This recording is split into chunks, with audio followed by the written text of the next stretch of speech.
Šodien domāju ierakstīt tādu vienu lietu, par ko es aizdomājos vakar un šodien.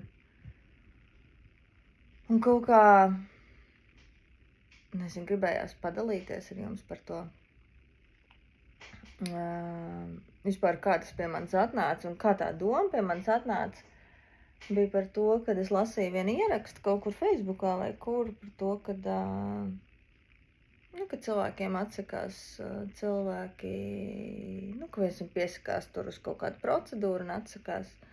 Un tad cilvēki sāk ieviest priekšapmaksu, ka tu apmaksā vismaz 50%, jo ja atsakās, tad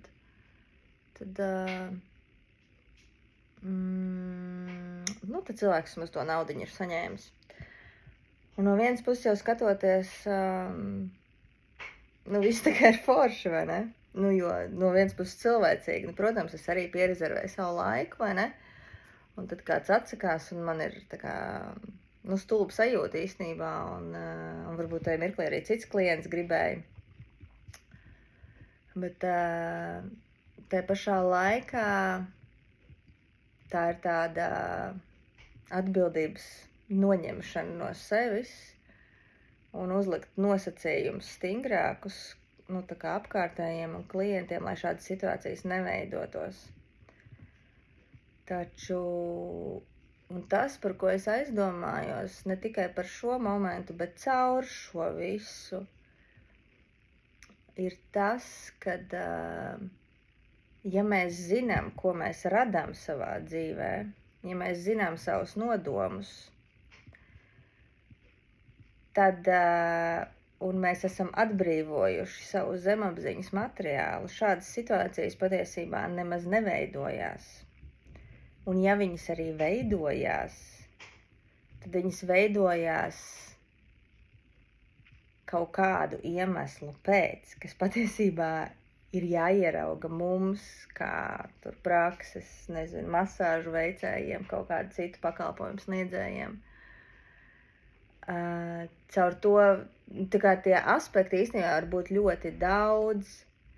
Tātad, ja es esmu integrējusi savā ceļā un atbrīvojusi tās zemapziņas lietas, kas piesaista manā dzīvē to, ka klienti atsakās, tad klienti atteiksies arī tad, kad viņi samaksās priekšapmaksas, bet es vienkārši nekur netikšu uz priekšu, jo es būšu uzlikusi savus nosacījumus, es saņemšu, pieņemsim, tur 50 tos kaut kādus procentus par kaut ko, ja?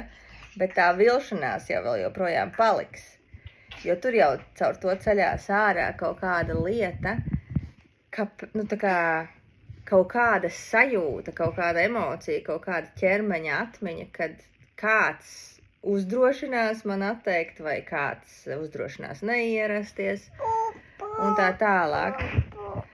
Vai arī, pieņemsim, aspekts, ja, kas varētu būt, ka, pieņemsim, ja es cilvēkam dodu sesiju, bet cilvēks pasaka pēdējā laikā nē, ka viņš nenāks, vai ne? Tad iespējams es neesmu pati kaut kādā enerģētiskā līmenī, ka manī nav tā enerģija patiesībā priekš tā, lai šo sesiju novadītu. Vai varbūt vēl ļoti daudzi aspekti, kuri patiesībā ļoti safokusē mūs katru uz sevi šajā procesā. Un tas ir tikai piemērs ar to, ka kāds atsakās. Bet patiesībā dzīvē jau ir tik ļoti daudz lietas, kurās tieši šādi notiek, kad, pajūg kaut kāda tikšanās, uz ko mēs dodamies, vai tur, dodamies uz pasākumu un pasākums nenotiek tur dēļ laikapstākļiem vai kaut kā tam līdzīgi. Vai, nobrūk kaut kādas lietas, ko mēs plānojam, vai ne?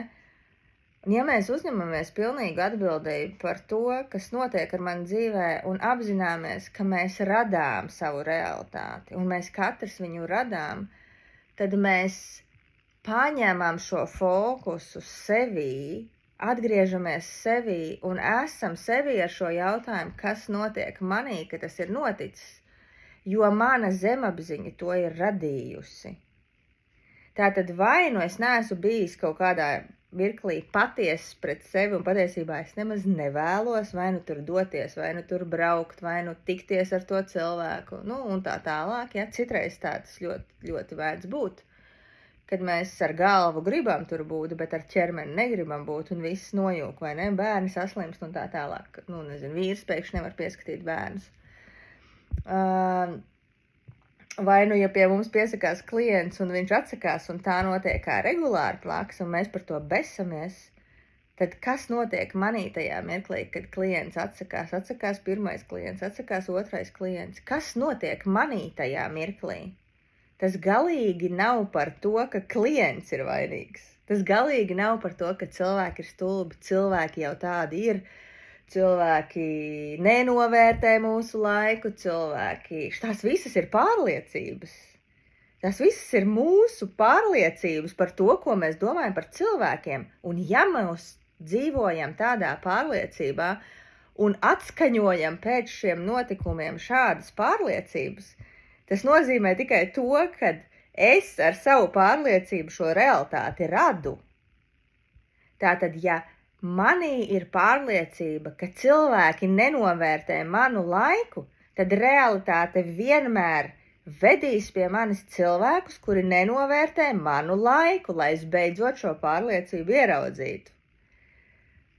Un tā tad patiesībā tas, ja arī mēs uzliekam 50% apmaksu, es nezinu, tur kaut vai 100% apmaksu, tas nemainīs to faktu, ka ja klients atteiksies, manī nebūs šī sajūta, neizcelsies šis zemapziņas materiāls, kas manī ir tajā mirklī. Un ja pat es saņemšu šo 100 eiro pilnu summu, nenovadot sesiju vai neuztaisot masāžu vai tur nenovadot kaut kādu coaching sesiju vai vēl kaut ko, jebkurā gadījumā manī tas izcels to, ka tā tad pie manis nenāk, cilvēki jau ir tādi, un es kaut kādā ziņā manī aktivizēsies mans zemapziņas materiāls, ko ja es pamanīšu un ar to strādāšu un darīšu, tad vienkārši turpmāk mana zemapziņa vairs neradīs šādas situācijas,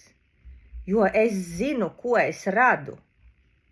Taču, ja es nezinu, ko es radu, un rada mana zemapziņa, kas ir neapzināta, ko es neapzinos, tad rodās visādas šādas te lietas, kurās mēs mēģinām kaut kā izlavierēt, uztaisīt nosacījumus klientiem, izveidot dažādas tur, balstītas uz mūsu pārliecībām, izveidot dažādus ceļus, kā mēs apējam to, lai mēs nepiedzīvotu šo savu sajūtu, kas patiesībā ceļas ārā mūsos. Un tā galvenā doma man bija par to, kad cik forši ir zināt, ko es radu.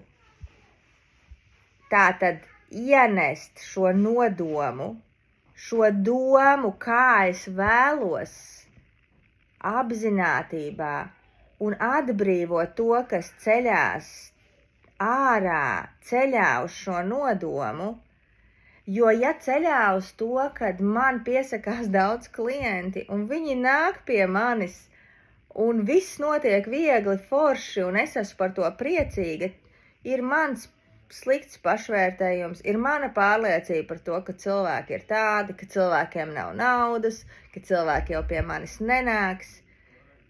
Ja es šīs lietas neatbrīvoju ķermeņa līmenī, mans nodoms nebūs nekad klātesošs un es to nekad nepiedzīvošu. Taču, ja es šo nodomu izsaku apzināti un strādāju ar savu zemapziņu un atbrīvoju šo zemapziņu apzināti, tad es zinu, ko es radu, un es zinu, ja manā dzīvē klients atsakās, tad tā tam ir jābūt, un es pilnu atbildību uzņemos sevī, es esmu ar to, kas ir izcēlēs, un ja nekas nav izcēlēs, es apzinos, ka iespējams es neesmu bijusi patiesībā pret sevi, un arī es šai sesijai neesmu varbūt bijusi gatava. Tā kā tā doma manējā bija par to, ka vai es zinu, ko es radu. Jo, ja es zinu, ko es radu, es nekad nelieku papildus ierobežojumus ne sev, ne klientiem. Un tas īstenībā izpaužās tik daudz, kur mūsdienu pasaulē, kā cilvēki cenšas aizbēgt no savas atbildības, no savām sajūtām, no tā, kas notiek mūsos iekšā, tad, kad notiek kaut kādas situācijas, tā kā izdomāt visādas lietas, lai tik man atkal nākamreiz nebūtu tas jādara. Tas patiesībā, protams, ir normāls un dabisks mehānisms, jo cilvēks sargā sevi, lai viņš nejustu atkal to traumatisko situāciju, kura ir bijusi. Bet tas ir totāls bypassings. Tas nav atbrīvot sevi savā iekšpusē, savu ķermeni no tās informācijas, lai tas vairs neienāk un nerodās manā realitātē. Tas ir apiet, apkārt, lai es nejustu to, kas manī notiek, un turpināt dzīvot tāpatās.